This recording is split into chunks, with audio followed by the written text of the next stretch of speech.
Hi hello ಎಲ್ಲರೂ ಹೇಗಿದ್ದೀರಾ? ಎಲ್ಲರೂ ಸಖತ್ತಾಗಿದ್ದೀರಾ ಅಂತ ಅಂದ್ಕೊಂಡಿದ್ದೀನಿ. ನಾನು ಕೂಡ ತುಂಬ ಚೆನ್ನಾಗಿದ್ದೀನಿ.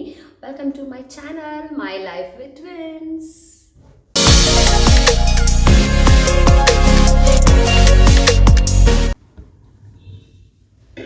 ಇವತ್ತಿನ ಬ್ಲಾಗಲ್ಲಿ ನಾನು ಟೂ ಇನ್ಫಾರ್ಮೇಷನ್ಸ್ ಹೇಳ್ತಾ ಇದ್ದೀನಿ. ಒಂದು ಫಸ್ಟ್ ಒನ್ ಏನಂತ ಅಂದರೆ, ನಿಮಗೆ ಬದನೆಕಾಯಿ ಇಷ್ಟ ಇಲ್ಲ ಅಂತ ಅಂದರೆ ಸೊ ಕ್ಯಾಪ್ಸಿಕಮ್ನ ಯೂಸ್ ಮಾಡಿಕೊಂಡು ಹೇಗೆ ಟೇಸ್ಟಿಯಾಗಿ ವಾಂಗಿಬಾತ್ ಮಾಡೋದು ಅಂತ. ಸೆಕೆಂಡ್ ಒನ್ ಏನಪ್ಪ ಅಂತ ಅಂದರೆ, ಇವಾಗ ನ್ಯೂ ಮಾಮ್ಸ್ಗೆ ಮೇನ್ ಯಾರೆಲ್ಲ ಡೆಲಿವರಿ ಮುಗಿಸ್ಕೊಂಡು ಪೋಸ್ಟ್ ಬಾಟಮ್ನ ಲೈಫ್ ಲೀಡ್ ಮಾಡ್ತಿದ್ದೀರಾ ಅಥವಾ ಮದರ್ಹುಡ್ ಎಂಟರ್ ಆಗಿದ್ದೀರಾ, ಸೊ ಈ ಫೇಸ್ ಆಫ್ ಲೈಫಲ್ಲಿ ನಿಮಗೆ ಹೇರ್ ಫಾಲ್ ಅನ್ನೋದು ಸಿಕ್ಕಾಬಟ್ಟೆ ಕಾಮನ್ ಆಗಿರುತ್ತೆ. ಸೊ ನಾನು ಅದನ್ನು ಎಕ್ಸ್ಪೀರಿಯೆನ್ಸ್ ಮಾಡಿದ್ದೀನಿ. ಸೊ ನನ್ನ ಎಕ್ಸ್ಪೀರಿಯೆನ್ಸಲ್ಲಿ ನಾನು ಹೇಗೆ ಹೇರ್ ಫಾಲ್ನ ಕಂಟ್ರೋಲ್ ಮಾಡಿಕೊಂಡೆ, ಹಾಗೆ ಯಾವ್ಯಾವ ಪ್ರಾಡಕ್ಟ್ ಯೂಸ್ ಮಾಡಿದೆ ಅಂತ ನಿಮ್ಮ ಜೊತೆ ಶೇರ್ ಮಾಡೋಕ್ಕೆ ಬಂದಿದ್ದೀನಿ. ಸೊ ಫಸ್ಟು, ಇವಾಗ ಯೂಶ್ವಲಿ ಥೈರಾಯ್ಡ್ ಅನ್ನೋದು most of the members, most of the womens ಅಥವಾ ಮೆನ್ನಲ್ಲೂ ಇರುತ್ತೆ. ಸೊ ನಾನು ಜಾಸ್ತಿ ಕೇಳಿರೋದು ಲೇಡೀಸಲ್ಲೇ ಥೈರಾಯ್ಡ್ ಇರೋದನ್ನ. ಸೊ ಇವಾಗ ಥೈರಾಯ್ಡ್ ಇದ್ದಾಗ ನಿಮಗೆ ನೀವು ಯೂಶ್ವಲಿ ಅದು ಲೈಫ್ ಟೈಮ್ ಟ್ಯಾಬ್ಲೆಟ್ ತೊಗೊತಿರ್ತೀರಾ. ಅದರ ಜೊತೆಗೆ ನೀವು ಸರ್ಟನ್ ವೆಜಿಟೇಬಲ್ಸ್ನ ನೀವೇನೋ ಡೈಲಿ ಲೈಫಲ್ಲಿ ಇನ್ಕ್ಲೂಡ್ ಮಾಡಿಕೊಂಡು ನಿಮಗೆ ಗೊತ್ತಿಲ್ಲದೆ ಅದನ್ನೇನೋ ಜಾಸ್ತಿ ನೀವು ಕನ್ಸ್ಯೂಮ್ ಮಾಡ್ತಿದ್ರೆ ಥೈರಾಯ್ಡ್ ಲೆವೆಲ್ ಸ್ಪೈಕ್ ಆಗುತ್ತೆ, ಥೈರಾಯ್ಡ್ ಹಾರ್ಮೋನ್ ವೇರಿಯೇಷನ್ ಆಗುತ್ತೆ, ಜಾಸ್ತಿ ಆಗುತ್ತೆ. ಆ್ಯಂಡ್ ಅದೇ ಯಾವ್ಯಾವ ವೆಜಿಟೇಬಲ್ಸ್ ಅಥವಾ ಯಾವ್ಯಾವ್ದು ನೀವು ಜಾಸ್ತಿ ಕನ್ಸ್ಯೂಮ್ ಮಾಡಬಾರ್ದು ನಿಮ್ಮ ಡೈಲಿ ಲೈಫಲ್ಲಿ ಅಂತ ಅಂದರೆ, ಸೋಯಾ ಚಂಕ್ಸ್ ನೀವು ತಿನ್ನಬಾರ್ದು, ಮತ್ತು ಆಲ್ ಟೈಪ್ಸ್ ಆಫ್ ಕೋಸು ಲೈಕ್ ಕ್ಯಾಬೇಜು, ಮತ್ತು ಹೂಕೋಸು ತಿನ್ನಬಾರ್ದು, ಎಲೆಕೋಸು ತಿನ್ನಬಾರ್ದು, ಹಾಗೆ ಗೆಣಸು ಸ್ವೀಟ್ ಪೊಟ್ಯಾಟೊ ಅಂತೂ ತಿನ್ನಬಾರ್ದು, ಆ್ಯಂಡ್ ಬದನೆಕಾಯಿ ಜಾಸ್ತಿ ತಿನ್ನಬಾರ್ದು. ಸೊ ಈ ಥರ ಸರ್ಟನ್ ವೆಜಿಟೇಬಲ್ಸ್ನ ನೀವು ಫುಡಲ್ಲಿ ಅವಾಯ್ಡ್ ಮಾಡ್ಕೊಂಡು ಬರಬೇಕು ನಿಮಗೆ ಥೈರಾಯ್ಡ್ ಇದೆ ಅಂತ ಅಂದಾಗ. ಆ್ಯಂಡ್ ಸೊ ನಿಮಗೆಲ್ಲ ಥೈರಾಯ್ಡ್ ಇದೆ ಬಟ್ ನೀವು ಬದನೆಕಾಯಿ ತಿನ್ನಬಾರ್ದು, ಬಟ್ ಆದರೆ ನೀವು ವಾಂಗಿಬಾತ್ ಫ್ಯಾನ್ಸ್ ಆಗಿರ್ತೀರಾ. ಸೊ ನೀವು ಅಂಥವರಿಗೆ ಈ ವ್ಲಾಗ್ ಆ್ಯಕ್ಚುಲಿ ಅಂದರೆ ಈ ವಾಂಗಿಬಾತ್ ರೆಸಿಪಿ ಏನಿದೆ, ನಿಮಗೆ ವಾಂಗಿಬಾತ್ ಅಂದರೆ ತುಂಬ ಇಷ್ಟ ಬಟ್ ಬದನೆಕಾಯಿ ತಿನ್ನಬಾರ್ದು ಅಂತ ಅನ್ನೋರಿಗೆ, ಇಲ್ಲ ಬದನೆಕಾಯಿ ನನಗೆ ಇಷ್ಟ ಇಲ್ಲ ಅದರಿಂದ ಈ ವಾಂಗಿಬಾತ್ನ ನಾನು ತಿನ್ನಲ್ಲ ಅಂತ ಹೇಳೋರಿಗೆ, ಬದನೆಕಾಯಿ ಬದಲು ನೀವು ಕ್ಯಾಪ್ಸಿಕಮ್ನ ಕೂಡ ಯೂಸ್ ಮಾಡಿ ವಾಂಗಿಬಾತ್ ಮಾಡ್ಬೋದು. ಸೊ ನನಗೆ ಬದನೆಕಾಯಿ ಪರ್ಸ್ನಲಿ ಇಷ್ಟ ಇಲ್ಲ, ಸೊ ನಾನು ಕ್ಯಾಪ್ಸಿಕಮ್ನ ಯೂಸ್ ಮಾಡಿ ವಾಂಗಿಬಾತ್ ಮಾಡ್ತೀನಿ. ಸೊ ಇವತ್ತು ಬನ್ನಿ ನೋಡೋಣ ಕ್ಯಾಪ್ಸಿಕಮ್ನ ಯೂಸ್ ಮಾಡಿ ಹೇಗೆ ಟೇಸ್ಟಿಯಾಗಿ ವಾಂಗಿಬಾತ್ ಮಾಡ್ಬೋದು ಅಂತ. ಅದು ನೋಡ್ಕೊಂಡು ಬನ್ನಿ. ಅದಾದಮೇಲೆ ನಾನು ಹೇರ್ ಕೇರ್ನ ಹೇಗೆ ಮಾಡಿಕೊಂಡೆ ಅಂತ ನಿಮ್ಮ ಜೊತೆ ಶೇರ್ ಮಾಡ್ತೀನಿ. ಸೊ ವಾಂಗಿಬಾತಿಗೆ ವೆರಿ ಈಸಿ. ಲೈಕ್ ನಿಮಗೆ ನಾನು 2 ಹಸಿಮೆಣ್ಸಿನ್ಕಾಯಿ ಕಟ್ ಮಾಡ್ಕೊಂಡಿದ್ದೀನಿ, ಮತ್ತು 2 ಆನಿಯನ್, ಹಾಗೆ 2 ಕ್ಯಾಪ್ಸಿಕಮ್ ತೊಗೊಂಡಿದ್ದೀನಿ. ಇಷ್ಟೇ ಸಿಂಪಲ್. ಇಷ್ಟು ಕಟ್ ಮಾಡಿ ಇಟ್ಕೊಂಡ್ರೆ ನಿಮಗೆ ಗೊಜ್ಜು ಮಾಡೋಕ್ಕೆಲ್ಲ ರೆಡಿ. ಹಾಗೆ ಹುಣಸೆ ಹಣ್ಣು ನೀವು ನೆನೆ ಹಾಕ್ಕೊಂಡು ಇಟ್ಕೊಳ್ಳಿ. ನಾನು ಆಲ್ರೆಡಿ ಅದನ್ನ ನೆನೆ ಹಾಕಿ ಇಟ್ಕೊಂಡಿದ್ದೀನಿ. ಸೊ ನೀವೊಂದು ಬಾಣಲೆ ಅಥವಾ ಕಡಾಯಿ ಅಂತ ಗೊತ್ತಿರೋ ಅದಕ್ಕೆ ಸ್ವಲ್ಪ ಆಯಿಲ್ ಹಾಕ್ಕೊಳ್ಳಿ. ಸ್ವಲ್ಪ ಗೊಜ್ಜು ಮಾಡ್ಕೋಬೇಕಾದ್ರೆ ನೀವು ಇವಾಗ ಒಂದಷ್ಟು ದಿನಕ್ಕೆ ಇದನ್ನು ಸ್ಟೋರ್ ಮಾಡಿ ಕೂಡ ಇಟ್ಕೋಬೋದು ಫ್ರಿಜ್ಜಲ್ಲಿ. ಸೊ ಹಾಗಾಗಿ ಸ್ವಲ್ಪ ಆಯಿಲ್ನ ಮುಂದೆ ತೊಗೊಳತ್ತೆ, ಯಾಕೆಂತಂದರೆ ಆವಾಗ ಗೊಜ್ಜು ಕೆಟ್ಟೋಗಲ್ಲ, ಗೊಜ್ಜು ತುಂಬ ದಿನ ಚೆನ್ನಾಗಿರುತ್ತೆ ನಿಮಗೆ. ಸೊ ನಾನಿಲ್ಲಿ ಆಯಿಲ್ ಹಾಕಿದ್ದೀನಿ. ಆಯಿಲ್ ಹಾಕಿ 2 ಹಸಿಮೆಣ್ಸಿನ್ಕಾಯಿ ಹಾಕಿದ್ದೀನಿ. ಇದಾದಮೇಲೆ ಸ್ವಲ್ಪ ಕರಿಬೇವು ಹಾಕ್ಕೊಂಡಿದ್ದೀನಿ. ವಾಂಗಿಬಾತ್ಗೆ ಕರಿಬೇವು ಹಾಕಿದ್ರು ಚೆನ್ನಾಗಿರುತ್ತೆ. ತುಂಬ ಜನ ಹಾಕಲ್ಲ. ನಿಮಗೆ ಕರಿಬೇವು ಇಷ್ಟ ಇಲ್ಲ ಅಂತ ಅಂದರೆ ನೀವು ಆಪ್ಷನ್ ಆಗಿ ಇಟ್ಕೋಬೋದು, ಬೇಡ ಅಂದರೆ ಹಾಕೋದೇನು ಬೇಕಾಗಲ್ಲ. ಸೊ ಇದು ಹಾಗೆ ಸ್ವಲ್ಪ ಬಾಡಿಸ್ಕೊಳ್ಳಿ. ನಾನು ಇವತ್ತು ಮಾಡ್ತಿರೋದು MTR ವಾಂಗಿಬಾತ್ ಪೌಡರ್ ಯೂಸ್ ಮಾಡಿಕೊಂಡು. ಸೊ ನಿಮಗೆ ಯಾವ್ದು ಇಷ್ಟ ಆಗುತ್ತೆ ಆ ಬ್ರ್ಯಾಂಡ್ ವಾಂಗಿಬಾತ್ ಪೌಡರ್ ಯೂಸ್ ಮಾಡ್ಕೋಬೋದು. ನಾನು ಯೂಶ್ವಲ್ ಆಲ್ಮೋಸ್ಟ್ MTR ಯೂಸ್ ಮಾಡೋದು. So MTR vangibath powder use ಮಾಡ್ಕೊಂಡು ಇವತ್ತು ವಾಂಗಿಬಾತ್ನ ಮಾಡ್ತಾಯಿದ್ದೀನಿ. ಹಾಗೆ ಇವಾಗ ನಾನೇನು ಆನಿಯನ್ ಚಾಪ್ ಮಾಡಿ ಇಟ್ಕೊಂಡಿದ್ದೆ, 1-2 ಮೀಡಿಯಮ್ ಸೈಜ್ ಆನಿಯನ್ನ ಕಟ್ ಮಾಡ್ಕೊಂಡಿದ್ದೀನಿ, ಹಾಕ್ಕೊಂಡಿದ್ದೀನಿ. ಇವಾಗ ನಿಮಗೆ ಸ್ವಲ್ಪ ಆನಿಯನ್ ಕಲರ್ ಚೇಂಜ್ ಆಗಬೇಕು ಅಷ್ಟು ಫ್ರೈ ಮಾಡ್ಕೊಳ್ಳಿ. ಇದಕ್ಕೆ ಸ್ವಲ್ಪ ಆನಿಯನಿಗೆ ಬೇಯುವಷ್ಟು ಸ್ವಲ್ಪ ಸಾಲ್ಟು, ಹಾಗೆ ಸ್ವಲ್ಪ ಅರಿಶಿನ ಹಾಕ್ಕೊಳ್ಳಿ. ಆವಾಗ ವಾಂಗಿಬಾತ್ ಕಲರ್ ಇನ್ನೊಂದು ಸ್ವಲ್ಪ ಚೆನ್ನಾಗಿ ಎನ್ಹ್ಯಾನ್ಸ್ ಆಗಿ ಬರುತ್ತೆ. ಸೊ ಇದೆಲ್ಲ ಫ್ರೈ ಆದಮೇಲೆ ನಾನು ಇವಾಗ ಕ್ಯಾಪ್ಸಿಕಮ್ ಹಾಕ್ಕೊತಾ ಇದ್ದೀನಿ. ಕ್ಯಾಪ್ಸಿಕಮ್ ಯಾವತ್ತೂ ಬೇಗ ಬೆಂದೋಗುತ್ತೆ. ಆ್ಯಂಡ್ ನಿಮಗೆ ಸ್ವಲ್ಪ ಕ್ರಂಚಿ ಆಗಿರಬೇಕು ಅಲ್ವಾ ಕ್ಯಾಪ್ಸಿಕಮ್ ಸಿಕ್ಕಿದಾಗ. ಸೊ ನೀವು ಜಾಸ್ತಿ ಅದನ್ನ ತುಂಬ 100% ಬೇಯಿಸಬೇಕು ಆ ಥರ ಎಲ್ಲ ಏನೂ ಇಲ್ಲ. ಸ್ವಲ್ಪ ಫ್ರೈ ಮಾಡ್ಕೊಳ್ಳಿ. 1-2 ನಿಮಿಷ ಫ್ರೈ ಮಾಡಿಕೊಂಡ್ರೆ ಸಾಕು. ಅದಾದಮೇಲೆ ಅದಿನ್ನೂ ಕ್ರಂಚಿಯಾಗಿರುವಾಗಲೇ ಅದಕ್ಕೆ ಹುಣಸೆ ಹಣ್ಣು ಏನು ನೆನೆ ಹಾಕ್ಕೊಂಡಿರ್ತೀರಲ್ವ ಅದ್ರ ರಸನ ಹಾಕ್ಕೊಳ್ಳಿ.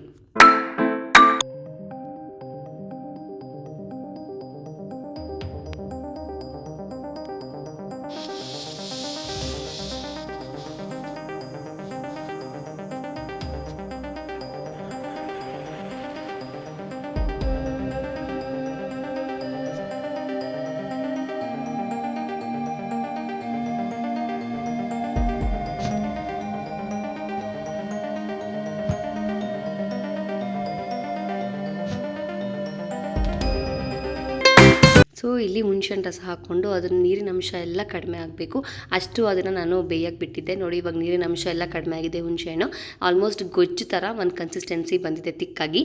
ಈ ಟೈಮಲ್ಲಿ ನಾನು ಆಲ್ಮೋಸ್ಟ್ ಇನ್ನೇನು ಆಫ್ ಮಾಡಬೇಕು ಅಂದಾಗೆ ಒಂದು 2-3 ಮಿನಿಟ್ಸ್ ಇದೆ ಅನ್ನೋ ಥರ. ಸೊ ನಾನು ಇಲ್ಲಿ ನೀವು ಫ್ಲೇಮ್ನ ಡೌನ್ ಮಾಡ್ಕೊಳ್ಳಿ, ತುಂಬ ಕಡಿಮೆಗೆ ಇಟ್ಕೋಬೇಕು. ಇವಾಗ ನೀವು ಇಲ್ಲಿ ನಾನು ಒಂದು 2 ಸ್ಪೂನ್ ವಾಂಗಿಬಾತ್ ಪೌಡರ್ ಹಾಕೊತಾ ಇದ್ದೀನಿ. ನಿಮ್ಮ ಖಾರಕ್ಕೆ ತಕ್ಕಂತೆ ನೀವು ಹಾಕೋಬೋದು.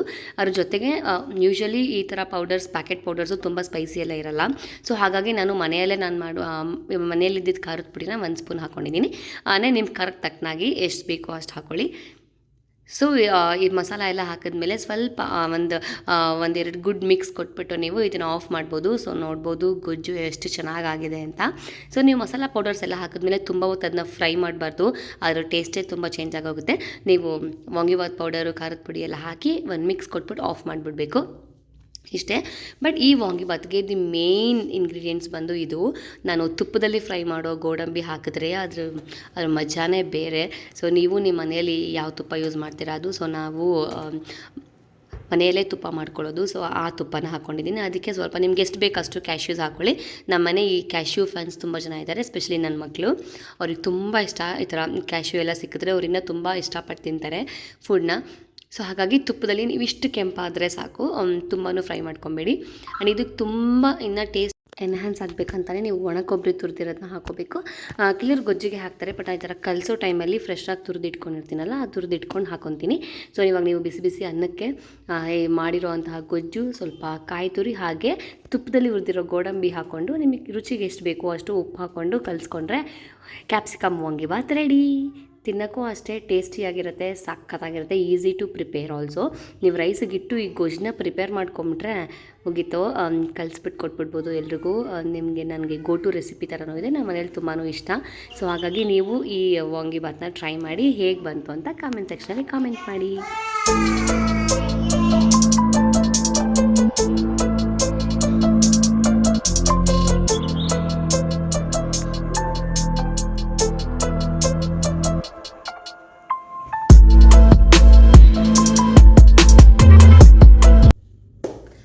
ನೋಡ್ಕೊಬಂದ್ರಲ್ಲ ಹೇಗಿತ್ತು ಕ್ಯಾಪ್ಸಿಕಮ್ ವಾಂಗಿಬಾತ್ ಅಂತ. ಸೊ ನೀವು ಎಲ್ಲ ಟ್ರೈ ಮಾಡಿ, ಟೇಸ್ಟ್ ಹೇಗೆ ಬಂತು, ನಿಮ್ಗೆ ಹೇಗೆ ಅನಿಸ್ತು ಅಂತ ಕಾಮೆಂಟ್ ಸೆಕ್ಷನಲ್ಲಿ ಕಾಮೆಂಟ್ ಮಾಡಿ. ಆ್ಯಂಡ್ ಆಮೇಲೆ ಎಲ್ಲರಿಗೂ ತುಂಬ ಇಷ್ಟ.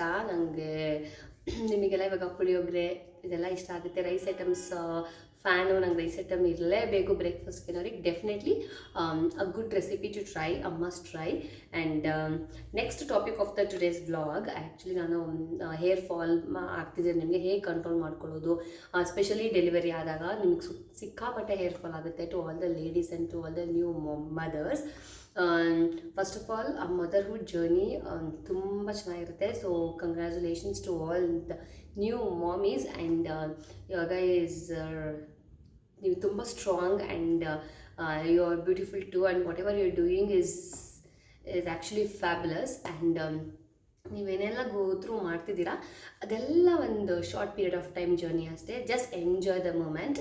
ಆ್ಯಂಡ್ ನಮಗೆ ಎಸ್ಪೆಷಲಿ ಡೆಲಿವರಿ ಆದಾಗ ಆ್ಯಂಡ್ ನಿಮ್ಮ ಪ್ರೆಗ್ನೆನ್ಸಿ ಜರ್ನಿಲಿ ತುಂಬ ಚೆನ್ನಾಗಿರುತ್ತೆ. ಹೇರ್ ಆಗಿರ್ಬೋದು, ಸ್ಕಿನ್ ಆಗಿರ್ಬೋದು, ಎಲ್ಲ ಗುಡ್ ಫುಡ್ ತಿಂತಿರ್ತೀರ, ಒಳ್ಳೆ ಡಯಟ್ ಫಾಲೋ ಮಾಡ್ತಿರ್ತೀರ. ಹಾಗಾಗಿ ನಿಮ್ಮ ಹೇರು ಶೈನಿಂಗ್ ಆಗಿ, ಹೆಲ್ದಿಯಾಗಿ, ತಿಕ್ಕಾಗಿ ಇನ್ನೂ ಆಗಿರುತ್ತೆ.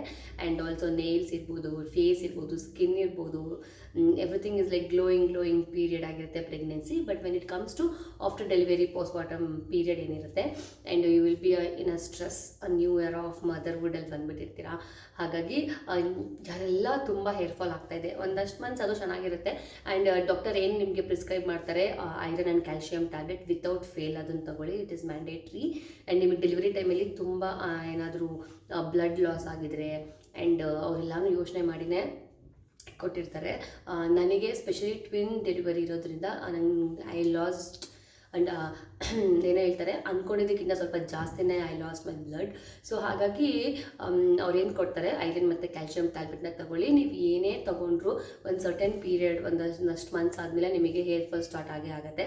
ಆ ಹೇರ್ ಫಾಲ್ ಆಗಬೇಕಾದ್ರೆ ಏನು ಪ್ಯಾನಿಕ್ ಏನಾಗೋ ಅವಶ್ಯಕತೆ ಇರಲ್ಲ, ಅದು ಒಂದು ಸ್ವಲ್ಪ ದಿನ ಅಷ್ಟೇ. ಆಮೇಲೆ ಅದೂ ಕೂಡ ಹೇರ್ ಫಾಲ್ ಆದಮೇಲೆ ಮತ್ತೆ ಆ new journey, new hair, new baby ಹೇರ್ನ ನೀವು ಮತ್ತೆ ಆ ಥಿಕ್ನೆಸ್ ಬರುತ್ತೆ, ಮತ್ತು ನೀವು ಮತ್ತೆ ಆ ಹೇರ್ ಟೆಕ್ಸ್ಚರ್ನ ಫೀಲ್ ಮಾಡ್ಬೋದು. But it takes quite long period. So ಅದಕ್ಕೆ ನೀವೇನೆಲ್ಲ ಪ್ರಿಕಾಷನ್ಸ್ ತೊಗೋಬೋದು, ಅಲ್ಲ ನಾನೇನೆಲ್ಲ ಪ್ರಿಕಾಷನ್ಸ್ ತೊಗೊಂಡೆ ಅಂತ ಇವತ್ತು ಹೇಳ್ತಿದ್ದೀನಿ. ನಾನು ನನ್ನ ಬಾಣಂತನ ಟೈಮಲ್ಲಿ ಹೇರ್ ಫಾಲ್ ಪೀರಿಯಡಲ್ಲಿ ಎಸ್ಪೆಷಲಿ ಸಿಕ್ಕಾಪಟ್ಟೆ ಹೇರ್ ಫಾಲ್ ಆಗಿತ್ತು. ಹೇರ್ ಎಷ್ಟು ಥಿನ್ನಿಂಗ್ ಆಗಿತ್ತಂತಂದರೆ ನನಗೆ ಅದೆಷ್ಟು ದಿನ ಹತ್ತಿದಿನೋ ಅದಕ್ಕೆ ಲೆಕ್ಕನೇ ಇಲ್ಲ. ಮೊದಲೇ ಹೇರ್ ಅಂದರೆ ಎಲ್ಲ ಹುಡುಗಿರಿಗೂ ಪ್ರಾಣ. ಆ್ಯಂಡ್ ನನಗೂ ನನ್ನ ಹೇರ್ ಅಂದರೆ ತುಂಬ ಇಷ್ಟ. ಆವಾಗ ತುಂಬ ಹೇಳ್ತಿದ್ದೆ. But when I got to know ಒಂದು ಪ್ರಾಡಕ್ಟ್, ಅದು ಸೀಕ್ರೆಟ್ ಹೇರ್ ಆಯಿಲ್. ಎಷ್ಟೋ ಜನ ಇನ್ಫ್ಲುಯೆನ್ಸರ್ಸ್ ಹೇಳಿರೋದನ್ನ ನೀವು ಕೇಳಿರ್ತೀರಾ. So secret hair oil use ಮಾಡ್ತಿದ್ದೆ. It's the best hair oil. ನಂಗೆ ನಿಜವಾಗ್ಲೂ ಹೇರ್ ಫಾಲ್ನ ನಿಮಗೆ ಕಂಟ್ರೋಲ್ ಮಾಡುತ್ತೆ. ಆ್ಯಂಡ್ ಅವಾಗ ಅದು ಆ್ಯಕ್ಚುಲಿ ನಿಮಗೆ ತೊಗೋಬೇಕಾದ್ರೆ ಸಿಕ್ಕಾಪಟ್ಟೆ ಕಾಸ್ಟ್ಲಿ ಕೂಡ ಹೇರ್ ಆಯಿಲ್. ಈಗ ಅಂತೂ 2.5K ಆಗೋಗಿದೆ ಒಂದು ಬಾಟಲ್ ಆಫ್ ಹೇರ್ ಆಯಿಲ್. ಅದೇ depends upon the ML, 400 ml 500 ml ನೀವು ಹೇಗೆ ಚೂಸ್ ಮಾಡ್ತೀರಾ ಹಾಗೆ. But it is not affordable. Actually it is not affordable. But ನಾನು ಕ್ವೈಟ್ ಫ್ಯೂ ಮಂತ್ಸ್ ಅದನ್ನು ಯೂಸ್ ಮಾಡಿದ್ದೀನಿ. ಅದರಿಂದ ರಿಸಲ್ಟ್ ಕೂಡ ತುಂಬ ಚೆನ್ನಾಗಿದೆ. ಹೇರ್ ಕೂಡ ಚೆನ್ನಾಗಿ ಗ್ರೋ ಆಗೋಕ್ಕೆ ಸ್ಟಾರ್ಟ್ ಆಗುತ್ತೆ. ಹಾಗೆ ಹೇರ್ ಫಾಲ್ ಕೂಡ ಕಂಟ್ರೋಲ್ ಆಗುತ್ತೆ. That is for sure. ನನಗೆಲ್ಲ ಎಷ್ಟೋ ಚೆನ್ನಾಗಿ ವರ್ಕ್ ಆಗಿದೆ. ನಾನು ಯೂಸ್ ಮಾಡಿ ನನಗೂ ತುಂಬ ಚೆನ್ನಾಗಿ ವರ್ಕ್ ಆಯಿತು. ಆ್ಯಂಡ್ ನಾನು ಅದೇ ಹೇಳಿದೆ ಅಲ್ವಾ, ಇಟ್ ಈಸ್ ನಾಟ್ ಅಫೋರ್ಡೆಬಲ್ ಅಂದರೆ ಸ್ವಲ್ಪ ಕಾಸ್ಟ್ಲಿ ಇದೆ. ಬಟ್ ನೀವು ಆ ಪೀರಿಯಡಲ್ಲಿ ಹೇರ್ ಫಾಲ್ ನಿಮಗೆ ತುಂಬ ಜಾಸ್ತಿ ಆಗ್ತಾ ಇದೆ ಅಂತ ಅನಿಸಿದ್ರೆ ಅದನ್ನು ಯೂಸ್ ಮಾಡ್ಬೋದು. ಅದು ಬಿಟ್ಟು ನಿಮಗೆ ಅಫೋರ್ಡೆಬಲ್ ರೇಂಜಲ್ಲಿ ಒಂದು ಹೇರ್ ಆಯಿಲ್ ಸಜೆಸ್ಟ್ ಮಾಡಬೇಕಂದ್ರೆ ಅಂದರೆ ಇದು ದಿಸ್ ಈಸ್ ಸೋಲ್ಫ್ಲವರ್ ಅವ್ರದ್ದು farm to face clean beauty 100% pure and natural rosemary lavender healthy hair oil with amla. And this is organic and cold pressed and 100% pure and natural. ಮತ್ತು hair ಗ್ರೋತ್ಗೆ ಮತ್ತು ನಿಮಗೆ hair thick ಆಗೋಕ್ಕೆ ಇದು ತುಂಬ ಚೆನ್ನಾಗಿ help ಮಾಡುತ್ತೆ. ಆ್ಯಂಡ್ ನಾನು ಇದ್ರದ್ದು ಲಿಂಕ್ ಅಮೆಝಾನಲ್ಲಿ ನಾನು ತೊಗೊಂಡಿದ್ದು. ಇದ್ರ ಲಿಂಕ್ನ ನಾನು ನಿಮಗೆ ಡಿಸ್ಕ್ರಿಪ್ಷನಲ್ಲಿ ಹಾಕಿರ್ತೀನಿ, ಹೋಗಿ. ನಿಮಗೆ ನಾನು ಫ್ರಂಟ್ ಕ್ಯಾಮ್ರಾದಲ್ಲಿ ಇರೋದ್ರಿಂದ ನಿಮಗೆ ಇದು ಉಲ್ಟಾ ಕಾಣಿಸ್ತಾ ಇದೆ. ಬಟ್ ಡೆಫಿನೆಟ್ಲಿ ಇದ್ರ ನಾನು ಲಿಂಕ್ ಹಾಕಿದ್ದೀನಿ. ನಾನು ಆಲ್ಮೋಸ್ಟ್ ನೋಡ್ಬೋದು ಎಷ್ಟು ಖಾಲಿ ಆಗಿದೆ ಅಂತ. ಎವ್ರಿಡೇ ನಾನು ಇದನ್ನು ಯೂಸ್ ಮಾಡೋದು. ಸೊ ಇದೇ ಬ್ರ್ಯಾಂಡಲ್ಲಿ, ಸೇಮ್ ಬ್ರ್ಯಾಂಡಲ್ಲಿ ನಾನು ಬೇಬೀಸ್ಗೂ ಕೂಡ ಇದೇ ಯೂಸ್ ಮಾಡ್ತೀನಿ. Soulflower baby hair oil with avocado and almond organic cold pressed nourish scalp hair growth ಅಂತ. Easy to apply. ಸೊ ಈ ಕ್ಯಾಪ್ ಏನಿದೆ ನಿಮಗೆ ಈಸಿಯಾಗಿ ಸ್ಕ್ಯಾಲ್ಪ್ಗೆಲ್ಲ ಚೆನ್ನಾಗಿ ಅಪ್ಲೈ ಮಾಡಿ ಮಕ್ಳಿಗೆ ಮಸಾಜ್ ಮಾಡ್ಬೋದು. ಸೊ ನಾನು farm to face clean beauty 100% pure and natural Soulflower brand ಈ ಹೇರ್ ಆಯಿಲ್ನ ಬೇಬೀಸ್ಗೆ ಯೂಸ್ ಮಾಡ್ತೀನಿ. ಇದು ಎರಡು ಹೇರ್ ಆಯಿಲು ತುಂಬಾ ಅಫೋರ್ಡೆಬಲ್. ನಾಟ್ 2000 1000 ಎಲ್ಲ ಇಲ್ಲ. ನನಗೆ ಇದು ಪ್ರೈಸ್ ನಾನು ಆ್ಯಕ್ಚುಲಿ ಮಾಡ್ತೀನಿ 245. ಬಟ್ ನಾನು ಡಿಸ್ಕೌಂಟಲ್ಲಿ ಅಮೆಝಾನಲ್ಲಿಂದ ತುಂಬ ಕಡಿಮೆಗೆ ಸಿಕ್ಕಿದೆ. ಇದು ಎಷ್ಟು 120 mlಗೆ 245 rupees. ಬಟ್ ಇದನ್ನು ಆ್ಯಕ್ಚುಲಿ ನೀವು ಯೂಸ್ ಮಾಡ್ಬೋದು. ನಿಮ್ಮ ಹೇರ್ ನರಿಶ್ ಆಗುತ್ತೆ, ಫ್ರೀ ಆಗುತ್ತೆ, ಆ್ಯಂಡ್ ಹೇರ್ ಫಾಲ್ ಕಂಟ್ರೋಲ್ ಆಗುತ್ತೆ ಡೆಫಿನೆಟಾಗಿ. ಸೊ ನಾನು ಯೂಸ್ ಮಾಡಿದ್ದೀನಿ, ನನಗೆ ತುಂಬ ಚೆನ್ನಾಗಿ ವರ್ಕ್ ಆಗಿದೆ. ಸೊ ನೀವು ಯೂಸ್ ಮಾಡಬಹುದು ಅಂತ ನಾನು ಸಜೆಸ್ಟ್ ಮಾಡ್ತಾ ಇದ್ದೀನಿ. So this is very affordable, not so costly, and actually it really works. So ಇದು ಮತ್ತು ನನಗೆ ಮತ್ತು ಮಗುಗೆ ಅದು ಯೂಸ್ ಮಾಡ್ತಿದ್ದೀನಿ. ಹಾಗೆ ಶ್ಯಾಂಪೂನ sulphate free beauty and planet ಅವ್ರದ್ದು ಶ್ಯಾಂಪೂ ಯೂಸ್ ಮಾಡ್ತೀನಿ. ಕರೆಕ್ಟಾಗಿ ಕಾಣಿಸ್ತಿದೆಯಲ್ಲ ಗೊತ್ತಿಲ್ಲ. ಸೊ ಇದ್ರದ್ದೇ ನಾನು ಶ್ಯಾಂಪೂ ಆ್ಯಂಡ್ ಕಂಡೀಷ್ನರ್ ಎರಡು ಯೂಸ್ ಮಾಡ್ತೀನಿ. Argan oil and lavender smooth and serene conditioner ಹಾಗೆ ಶ್ಯಾಂಪೂ. ಸೊ ನಾನು ಕಂಡೀಷ್ನರ್ ಮತ್ತು ಶ್ಯಾಂಪೂ ಎರಡನ್ನೂ ಲವ್ ಆ್ಯಂಡ್ ಬ್ಯೂಟಿ ಅಂತ ಇದ್ದೀನಿ. ಬ್ಯೂಟಿ ಆ್ಯಂಡ್ ಪ್ಲಾನೆಟ್ ಅವ್ರದ್ದೇ ಯೂಸ್ ಮಾಡೋದು. ತುಂಬ ಚೆನ್ನಾಗಿದೆ. ನಿಮಗೆ ಫ್ರಿಝಿ ಹೇರ್ ಇದ್ದರೆ, ಮತ್ತು this is also on affordable, not so costly. ಅಫೋರ್ಡೆಬಲಲ್ಲಿ ನೀವು ಒಂದು ಶ್ಯಾಂಪೂ, ಕಂಡೀಷ್ನರ್ ಹಾಗೆ ಹೇರ್ ಆಯಿಲ್ನ ಇದೆಲ್ಲ ಯೂಸ್ ಮಾಡ್ಬೋದು. ಡೆಫಿನೆಟಾಗಿ ಹೇರ್ ಟೆಕ್ಸ್ಚರ್ ಚೆನ್ನಾಗಾಗುತ್ತೆ, ಹೇರ್ ಫಾಲ್ ಕಂಟ್ರೋಲ್ ಆಗುತ್ತೆ. ಮತ್ತು ಇದು ಸಲ್ಫೇಟ್ ಫ್ರೀ ಈ shampoo. Coming definition for frizzy hair and acts love for our planet. No parabens, no dyes, vegan, plant based ಹಾಗೆ ಡಿಟ್ಯಾಂಗ್ಲರ್ಸ್ ಅಂತ ಹೇಳ್ತಿದೆ. ಸೊ ನಿಮಗೆ ಹೇರ್ ತುಂಬ ಫ್ರಿಝಿ ಅನ್ನೋರಲ್ಲ ಇದನ್ನು ನೀವು ಆರಾಮಾಗಿ ಯೂಸ್ ಮಾಡ್ಬೋದು. ಸೊ ನೋಡಿದ್ರಲ್ಲ, ಈ ಪ್ರಾಡಕ್ಟ್ಸ್ನ ನಾನು ಯೂಸ್ ಮಾಡ್ತೀನಿ ನನ್ನ ಹೇರ್ ಫಾಲ್ ಜರ್ನಿಯಲ್ಲಿ. ನನಗೆ ಬೆಟರ್ ಫೀಲ್ ಮಾಡಿಸಿದಂಥದ್ದು ಪ್ರಾಡಕ್ಟ್ಸ್ಗಳಿದು. ಡೆಫಿನೆಟಾಗಿ ನೀವು ಸ್ಟಾರ್ಟಿಂಗಲ್ಲಿ ಸೀಕ್ರೆಟ್ ಹೇರ್ ಆಯಿಲ್ನ ಯೂಸ್ ಮಾಡ್ಬೋದು. ಬಟ್ ಫಾರ್ ಲಾಂಗರ್ ಪೀರಿಯಡ್ ನಿಮಗಾಗಲ್ಲ ಅನ್ನೋರಿಗೆ ಅಫೋರ್ಡೆಬಲಲ್ಲಿ ನೀವು ಹೇರ್ ಆಯಿಲ್ ತೊಗೋಬೇಕು ಅಂತಂದರೆ ಈ ಹೇರ್ ಆಯಿಲ್ಗಳನ್ನ ನೀವು ತೊಗೋಬೋದು. ಶ್ಯಾಂಪೂನ ಯೂಸ್ ಮಾಡ್ಬೋದು. ಇದ್ರ ಎಲ್ಲ ಪ್ರಾಡಕ್ಟ್ಸ್ ಲಿಂಕ್ನ ನಾನು ಡಿಸ್ಕ್ರಿಪ್ಷನಲ್ಲಿ ಹಾಕಿದ್ದೀನಿ, ಹೋಗಿ ನೋಡಿ. ಆ್ಯಂಡ್ ಇಷ್ಟ ಆದರೂ ನೀವು ಬೈ ಮಾಡಿ, ನಿಮ್ಮ ರಿವ್ಯೂಸ್ ಕೂಡ ಕಾಮೆಂಟ್ ಸೆಕ್ಷನಲ್ಲಿ ಕಾಮೆಂಟ್ ಮಾಡಿ ಅಂತ ಹೇಳ್ತಾ, ಸೊ ನೆಕ್ಸ್ಟ್ ಡೇ ಇನ್ನೊಂದು ದಿನ ಇನ್ನೊಂದು ವ್ಲಾಗ್ ಜೊತೆ ಇನ್ನೊಂದಷ್ಟು ಇನ್ಫಾರ್ಮೇಷನ್ಸ್ ಜೊತೆ ನಿಮಗೆ ಸಿಗ್ತೀನಿ. ಅಲ್ಲಿವರೆಗೂ bye, see you, take care, and don't forget to like, share and subscribe.